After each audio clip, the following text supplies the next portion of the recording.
Na redu uvaženi zastupnik Stjepan Milinković. Izvolite. Gospodine potpredsjedniče, gospodine državni tajniče, kolegice i kolege.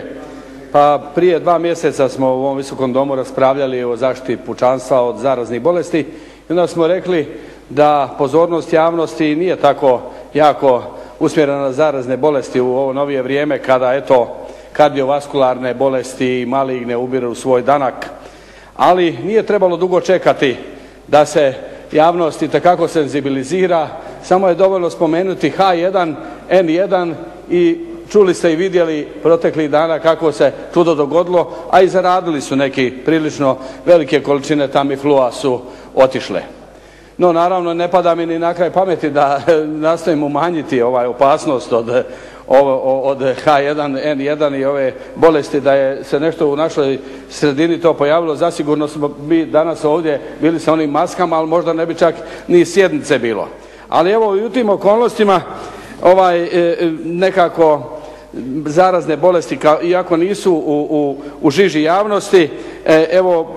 ako spomenemo samo da u svijetu 500 milijuna ljudi je zaraženo hepatitisom B i C. Čuli smo ovdje podatke statističke, dakle u Europi 12 milijuna stanovnika, u Hrvatskoj od hepatitisa B isto tako je značajan 50 i nešto tisuća, 63 tisuće hepatitis C i tako dalje, to su statistički podaci. Naravno dobra je vijest, ohrabrujuća što se tiče hepatitisa A da je uistinu eto naravno poboljšanje sanitarno-higijenskih prilika, vodoopskrbe, pa evo ja u tom dijelu uistinu sam veliki optimist. Ako u mojoj županiji na primjer vodoopskrba već 55% je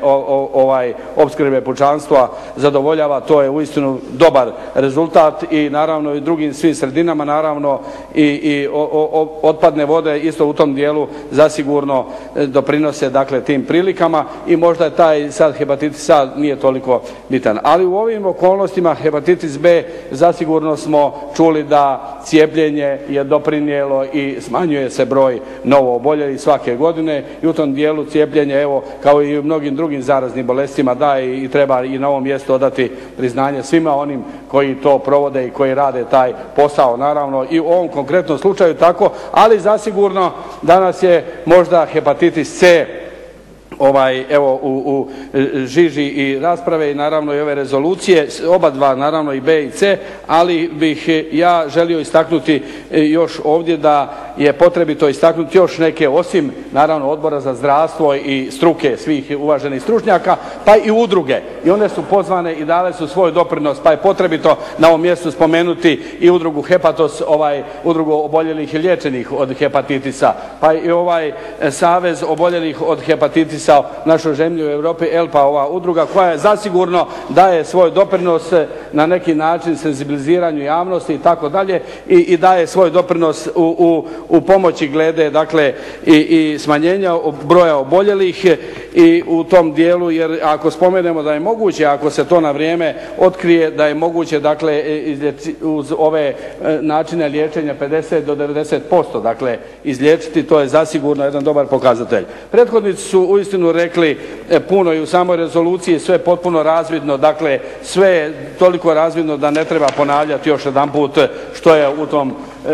što je potrebito učiniti, ali isto tako preporuke govore dovoljno za sebe da je potrebito napraviti akcijski plan koji će zasigurno isto tako doprinijeti ovome i u svakom slučaju držim da smo i Odbor za zdravstvo i da ćemo mi u ovom Visokom domu napraviti veliki posao, jedan veliki korak